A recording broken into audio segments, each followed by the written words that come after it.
మేషము వారికి ఇప్పుడు మనకి ఈ ఏప్రిల్ 19వ తేదీ నుంచి మే 12వ తేదీ 14వ తేదీ వరకు శుక్రుడు రెండవ స్థానంలో అంటే వృషభ రాశిలోకి మారుతున్నాడు. తన ఓన్ హౌస్ అది స్వక్షేత్రంలో ఉండేటువంటి శుక్రుడు ఎటువంటి చక్కటి ఫలితాలు ఇస్తాడు, ఏ దేవతారాధన చేసుకోవాలి, ఎటువంటి విషయాల పట్ల మీరు జాగ్రత్తగా ఉండాలి అనేటువంటి అంశాలు చెప్తుంది నేనైనప్పటికీ చెప్పిస్తుంది సాక్షాత్ లలితామ్మవారిగా భావిస్తూ, మరియు ఈ గ్రహస్థితి మీకు అంటే ఈ గ్రహస్థితి మూలంగా దేశకాల పరిస్థితుల్లోని అదేవిధంగా మీకు ఓన్ హౌస్లో శుక్రుడు ఉంటే ఎలాంటి ఫలితాలు వస్తాయి అనేటువంటి విషయాలు నేను మీకు చెప్తాను. అయితే ఈ శుక్రగ్రహం మీ యొక్క రాశి నుంచి రెండవ భావంలో ఉన్నాడు. అంటే రెండు అంటే ధనస్థానము. ఎప్పటి నుంచి? ఏప్రిల్ 19 నుంచి మే 14వ తేదీ వరకు. అంటే దాదాపుగా మీకు ఒక 25 రోజులు అనుకోండి. సో ఈ 25 రోజులు మనకి చూడండి, ఒక్కోసారి ధనం కొన్నిసార్లు మనకి ఈజీగా వస్తూ ఉంటుంది, కొన్నిసార్లు ఏమో చాలా కష్టపడాలి, కొన్నిసార్లు ఇచ్చిన డబ్బులు రావు, కొన్నిసార్లు ఇచ్చిన డబ్బులు వస్తాయి, ఇలా ఉంటాయి కదా. కావున ఇక్కడ ఈ శుక్రగ్రహం ఏంటంటే తన స్వక్షేత్రంలోకి వెళ్తూ ఎక్కడ కూడా ఎఫ్లిక్షన్ లేదండి. శుక్రుడికి గుర్తుపెట్టుకోవాలి. కొద్దిగా శని యొక్క దృష్టి ఉందనుకోండి, కుజుడితో కలిసిన శని దృష్టి ఉంది, దానివల్ల చిన్న చిన్న ఘర్షణలు ఉంటాయి, ఉండవని కాదు. కానీ కంప్లీట్గా ఇక్కడ ఇది మీరు ఆన్లైన్ వ్యాపారం చేసేటువంటి వారికి, సర్వసాధారణంగా కుటుంబంలో కొన్ని శుభకార్యాలు జరగడానికి మరియు మీకు రావాల్సిన ధనం రావడానికి ఇది చాలా చక్కటి ఫలితాలు ఇస్తుంది. అయితే ఇది మరింత యాక్టివ్గా అవ్వాలి. ఇక్కడ ఏంటంటే ఈ ఈ కాంబినేషన్ పర్టికులర్గా ఏంటంటే ధనయోగాన్ని ఇస్తుందండి, కంప్లీట్గా ధనయోగాన్ని. అందులోనూ ముఖ్యంగా మీడియేటింగ్ చేయడం ద్వారా వచ్చే ధనయోగాలు ఉంటాయి చూసారా. ఇప్పుడు మనకి మధ్యవర్తిత్వంగా ఏదో ఒక ల్యాండ్ అమ్మిపిస్తున్నాము, లేకపోతే ఒక బిజినెస్ డీల్ చేస్తున్నాము, మధ్యవర్తిత్వంగా కొన్ని ధనం వస్తూ ఉంటుంది కొన్నిసార్లు మనకి. ఆ రకంగా మరియు మరొక విషయం ఏంటంటే ఇక్కడ రెండవ వివాహం కోసం చేసే ప్రయత్నాలు కొంతమంది చేస్తుంటారు. అంటే మొదటి వివాహం ఏదో రకంగా ఫెయిల్ అవ్వడము, గతించడము, చాలా కారణాలు ఉంటాయి, ప్రతిసారి డివోర్స్ అవ్వాలంటుంది. అలా ఉన్నటువంటి వారికి కూడా ఎప్పుడైతే మీకు కుటుంబ స్థానంలోకి, ధనస్థానంలోకి, వాక్ స్థానంలోకి శుక్రుడు వస్తాడో, శుక్రుడు ధనానికి మాత్రమే కాకుండా కుటుంబానికి, వివాహానికి కూడా కారకుడు కాబట్టి ఈ వివాహ ప్రయత్నాలకి కూడా ఆయన యోగిస్తున్నాడు, గుర్తుపెట్టుకోండి. అదేవిధంగా అది కూడా బంధువర్గంలో ఉండేటువంటి వారి ద్వారా వివాహ సంబంధాలు కుదరడము, ఇటువంటివన్నీ కూడా శుక్రుడు ఇక్కడ ఇవ్వబోతున్నాడు. కాబట్టి మీరు ఏం చేస్తారంటే ఈ ఫైనాన్షియల్ గ్రోత్ ఇంకా బాగా రావడానికి ఓం సంపత్కరి సమారూఢ సింధుర వ్రజ సేవితాయే నమః అనే మంత్రం చేసుకోండి. మరియు కాస్త శని కుజ గ్రహాలకి దీపారాధన చేయండి, అన్ని విధాలా మీకు బాగుంటుంది. అయితే మీ యొక్క జాతక చక్రంలో గనక శుక్రుడు ఏ స్థానాల్లో ఉంటే ఏ ఫలితాలు ఇస్తాడో చెప్పుకుందాం. అయితే ఇక్కడ మీరు అర్థం చేసుకోవాల్సింది 2 వర్గాలు ఉంటాయండి ఎప్పుడు కూడా. ఏమిటది అంటే ఒకటి గురువర్గము, శని వర్గము. మనం ముందుగా తెలుసుకోవాల్సింది ఏంటంటే గురువర్గ లగ్నాలు ఏంటి, శనివర్గ లగ్నాలు ఏంటి. ఏమిటి ఆ లగ్నాలు? మేషము, కర్కాటకము, సింహము, వృశ్చికము, ధనస్సు, మీనము. ఇవి గురువర్గ లగ్నాలు అంటారు. మరి శనివర్గ లగ్నాలు ఏమిటండి అంటే వృషభము, మిథునము, కన్య, తుల, మకర, కుంభరాశులు శనివర్గ లగ్నాలు అవుతాయి. మరి ఈ యొక్క వర్గ లగ్నాలకి శుక్రుడు కొన్నిటికేమో శుభుడు, కొన్నిటికి పాప అవుతాడు. ఎవరెవరికి? శనివర్గ లగ్నాలకి శుభుడు అవుతాడు. ఎందుకు అంటే లగ్న షష్టమాధిపతి శుక్రుడు వృషభ లగ్నానికి అయితే, మిథునానికి పంచమాధిపతి. ఎలా అయితే మనం సర్వే త్రికోణనేతారో గ్రహ శుభఫల ప్రదాహన పరాశ్రమాస్ చెప్పారుగా, కాబట్టి ఆ రకంగా శుభుడు అవుతాడు. పంచమ వ్యయాధిపతి అయినప్పటికీ, వ్యయాధిపతి వచ్చినప్పటికీ పంచమాధిపత్యం వచ్చింది కాబట్టి సింగిల్ ప్లానెట్. అలాగే ఈ యొక్క కన్యా లగ్నానికి ధనాధిపతి, తులా లగ్నానికి లగ్నాధిపతి, మకర లగ్నానికి పంచమ దశమాధిపతి రాజ్యోగకారకుడు, కుంభానికి కూడా చతుర్థ భాగ్యాధిపతి రాజ్యోగకారకుడు. మరి మిగతా లగ్నాలకి శుభుడు అవ్వడు. మరి శుభుడు అవ్వనంత మాత్రం చేత మరి శుక్రుడు డబ్బులు ఇవ్వడా? ఎందుకంటే శుక్రుడు ధనాన్నిచ్చే కారకుడు కదా. మరి ధనం ఇవ్వకుండా ఉండిపోతాడంటే అలా ఏమి ఉండదండి.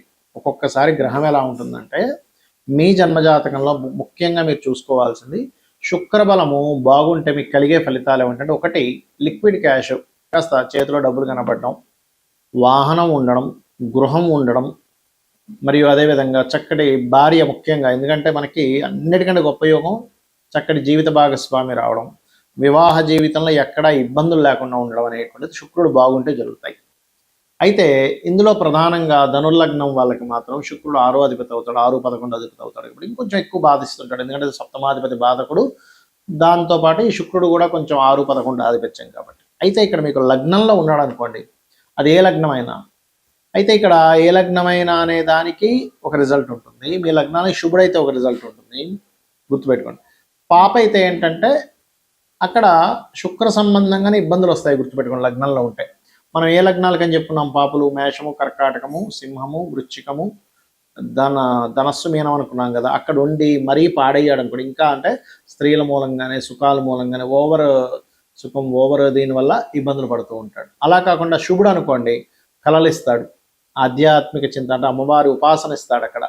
మరియు అదేవిధంగా ఫైనాన్షియల్గా మంచి ఆకర్షణమైనటువంటి రూపాన్ని ఇస్తాడు, చూడగానే అట్రాక్ట్ అయిపోయేలాంటి రూపాన్ని ఇస్తాడు అన్నమాట శుక్రుడు. అలా అంటే లగ్న సంబంధం కలిగింది, అంటే జీవుడికి సంబంధం కలిగింది కాబట్టి. మరి 2లో ఉన్నాడు అనుకోండి, పాపి అయితేనేమో స్త్రీల మూలంగానే కుటుంబంలో విచ్ఛిన్నాలు జరుగుతూ ఉంటాయి, ధనం మూలంగానే విచ్ఛిన్నం జరుగుతూ ఉంటుంది. అంటే ధనం ఎవరికో ఇంట్లో వాళ్ళకి ఇస్తారు, ఆ ధనం మూలంగానే వారికి గొడవలు చేయడం. అయ్యో ఏమిట్రా బాబు, డబ్బుల కోసం కుటుంబ సభ్యులను విడిపోయామా, అన్నదమ్ములు విడిపోయామా, అక్క చెల్లెలు విడిపోయామా అనిపిస్తూ ఉంటుంది. తర్వాత రియలైజేషన్ వచ్చిన తర్వాత, అయ్యో చిచ్చి ఆ రోజు ఆ ₹1,00,000 కోసం ఫ్యామిలీని దూరం చేసుకున్నానంటే, ఆ చిన్న పిసర ఆ ఇల్లు కోసం దూరం చేయదు, ఎందుకంటే శుక్రుడు గృహానికి కారకుడు కదా. వాహనం కోసం దూరం చేసుకున్నానంటే ఈ తుచ్చమైన వాహనం ఏముంది అనిపిస్తుంది తర్వాత. అయితే పాప అయితే, శుభుడైతే మరి అద్భుతమైన ధనయోగాన్ని ఇస్తాడు. అదే 3లో ఉంటే శుభుడైతేనేమో కొంతమంది స్త్రీల పరిచయాల వల్ల మంచి ఫలితాలు వస్తాయి, పాప అయితే ఆ పరిచయాలు ఇబ్బందిని ఇస్తాయి. 4లో ఉంటే శుభుడైతేనేమో త్వరగా వాళ్ళ లైఫ్లో ఈ కెరియర్ రిలేటెడ్ సంబంధించిన విషయంలో ఆర్ట్స్ రిలేటెడ్ నేర్చుకోవడం వల్ల బాగుంటుంది. దశమంలో ఉన్న ఆర్ట్స్ రిలేటెడ్, క్రియేటివ్ రిలేటెడ్ వల్ల ధనయోగం ఉంటుంది. కానీ శుక్రుడు పాప అయితే ఈ ఆర్ట్స్ రిలేటెడ్ నేర్చుకోవడం వేస్ట్ అయిపోద్ది వాళ్ళకి, పాపై పాడవ్వాలి, గుర్తుపెట్టుకోండి. పాప అయినప్పటికీ శుభ ఫలితాలు ఇస్తాడు ఒక్కోసారి. అప్పుడు కళా సంబంధించిన నేర్చుకోవడం ద్వారా మంచి ఫలితాలు కూడా వస్తాయండి. ఇక్కడ ఏంటంటే ఆ ప్లానెట్ ఎలా ఉంది, ఆ గ్రహం యొక్క స్థితిగతులు ఎలా ఉన్నాయి అనేటువంటిది చూసుకోవాలి, ఇది గుర్తుపెట్టుకోండి. పంచమంలో ఉంటే సంతానానికి వీళ్ళకి ఉన్న రిలేషన్ చాలా బాగుంటుంది. శుభుడైతే పాప అయితే ఆ ప్రేమలో ఇబ్బంది పడుతూ ఉంటాయి అనమాట. అంటే రిలేషన్లో ఏమిటండి సంతానంతో గొడవలు ఏంటి, ప్రేమ లేకుండా పోయింది ఏంటి అనుకుంటూ ఉంటాం. 6లో ఉంటాయి ఎవరికైనా, ఏ లగ్నానికైనా. అయితే శనివర్గ లగ్నాలకైతే ఎక్కువ ఇబ్బంది ఇవ్వడు, కానీ గురువర్గ లగ్నాలకు 6లో ఉంటే అక్కడ పర్టికులర్గా పాపే అవుతాడు కాబట్టి వివాహం విషయంలో కొంత ఇబ్బందులు రావడం, అర్క వివాహం చేసుకోవాలని చెప్తూ ఉంటాం. పురుషులకైతే, స్త్రీలకైతే కుంభ వివాహం చేసుకోండి అని చెప్తూ ఉంటాం. అయితే ఇక్కడ 2 వివాహాల యోగం ఉందో లేదో చూసుకొని చేయాలి, కేవలం 6లో ఉన్నంత మాత్రం కాదు. అయితే ఇక్కడ ఏంటంటే వివాహము, జీవిత భాగస్వామి ముఖ్యంగా పురుషులకి స్త్రీ మూలకంగా ఇబ్బందులు రావడం, స్త్రీలు శత్రువులు అవడం జరుగుతూ ఉంటుంది. సప్తమంలో ఉంటే శుభుడైతే అందమైన భార్య, చక్కగా ప్రేమగా చూసే భార్య వస్తుంది. అదే కనుక పాప అయితే ఆ భార్య ద్వారానే పాపం ప్రేమను కోల్పోయి ఇతను మాత్రం ప్రేమిస్తుంటాడు, లేకపోతే ఆ అమ్మాయి ప్రేమిస్తున్న ఈ అబ్బాయి పట్టించుకోవడం, ఇలాంటివి జరుగుతూ ఉంటాయి. అష్టమంలో బాగుంటే తాతగారు ఆస్తులు విపరీతంగా డబ్బులు కలిసి వస్తాయి, సీక్రెట్గా రకరకాల ఈజీ మనీ ద్వారా. పాడైపోతే ఏమైపోద్దంటే ఉన్న తాతగారి ఆస్తులు, బంగారం అన్నీ కూడా పోతూ ఉంటాయి అన్నమాట.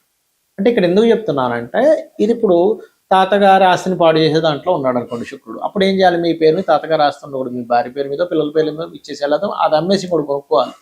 శాస్త్రం ఏం చెప్తుందంటే ఎప్పుడు కూడా మనకి ఈ గ్రహము ఉన్నప్పుడు ఏ రిజల్ట్స్ ఇస్తుంది, దీన్ని తగ్గట్టుగా నువ్వు ఏం చేయాలి. ఇప్పుడు చూడండి, కొంతమంది బాడీలో ఇది పడదండి అన్నప్పుడు అది పడదు, అది తినకూడదు, ఇంకంతే. అది ఈ పలానా ఫుడ్ పడదండి, లేకపోతే పలానా వాతావరణం పడదండి, పలానా టాబ్లెట్స్ పడవు, కొంతమందికి టీటీ ఇంజెక్షన్ పడదు, మనందరికీ మంచిదే కదండి అంటే ఆ వ్యక్తి పడదంతే. అలాగే జన్మజాతకానికి కూడా ఏంటంటే ఈ గ్రహం పడదు, ఈ గ్రహం స్థితి బాగాలేదు అన్నప్పుడు దాని జోలికి వెళ్ళకూడదు, అంతే సింపుల్.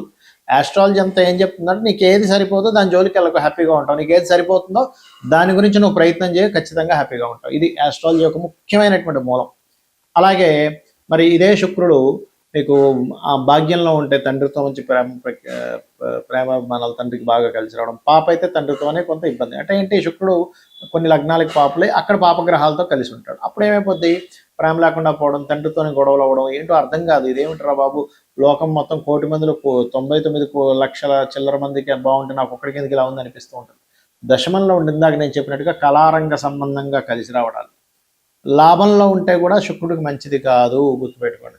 కాకపోతే ఫ్యాషన్ రిలేటెడ్ బిజినెస్ల ద్వారా కలిసి వస్తుందేమో. జీవిత భాగస్వామితో సెక్సువల్ రిలేటెడ్ సంబంధించిన విషయాలు పొటెన్షి తగ్గుతుంది లాభంలో ఉంటే, గుర్తుపెట్టుకోండి. ఎందుకంటే సెక్స్ వీటికి కారకుడు శుక్రుడు, సెక్సువల్ పొటెన్షియల్ కారకుడు. ఆయన లాభంలో పడిపోతే ఏమైపోతుంది అంటే వ్యయంలో ఉంటేనేమో చాలా మంచిది శుక్రుడికి, కానీ లాభంలో ఉండకూడదు. బట్ కొన్ని బిజినెస్లకి చాలా మంచిది, కానీ ఈ మ్యారిటల్ లైఫ్ సంబంధించిన విషయాలకి పనికిరాదు 11లో ఉండడం. ఇక ఇప్పుడు మీరు అనిపించవచ్చు ఏమని మరి 11లో ఉన్న వాళ్ళందరికీ ఇంకా ఇదైపోతుందా అంటే, ఒక్కొక్కసారి ఏమో దశ రాదు వాళ్ళకి, ఎప్పుడో ముసలి ఏజ్ అప్పుడు ఒక 60-70 ఏళ్ళు ఇప్పుడు వస్తుంది. అప్పుడు లాభంలో ఉంటే ఏముంది, అప్పుడు ప్రత్యేకంగా అతనేమి ఆయన నిరూపించుకోవాల్సింది, పిల్లల్ని కనాల్సిన అవసరం లేదు కదా అక్కడ, కాబట్టి అక్కడ ఇబ్బంది ఏమి ఉండదు. దశ ఎప్పుడు వస్తుందో కూడా చూసుకోవాలి ఇప్పుడు కూడా. అలాగే 12లో ఉంటే చాలా మంచిది, మంచి కంఫర్ట్స్ అనుభవిస్తాడు.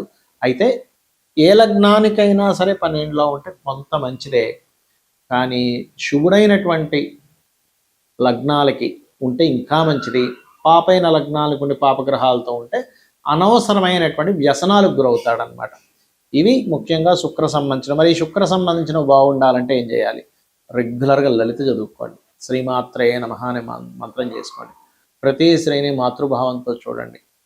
ఎక్కడ మీరు అంటే ఇంకా ఆ స్థితిలోకి వెళ్ళిపోవాలి. అప్పుడు శుక్రగ్రహం యొక్క ఇచ్చేటువంటి పూర్వజన్మ కర్మ రిజల్ట్ అనేటువంటివి న్యూట్రల్ అయిపోతాయి. శ్రీమాత్రే నమః.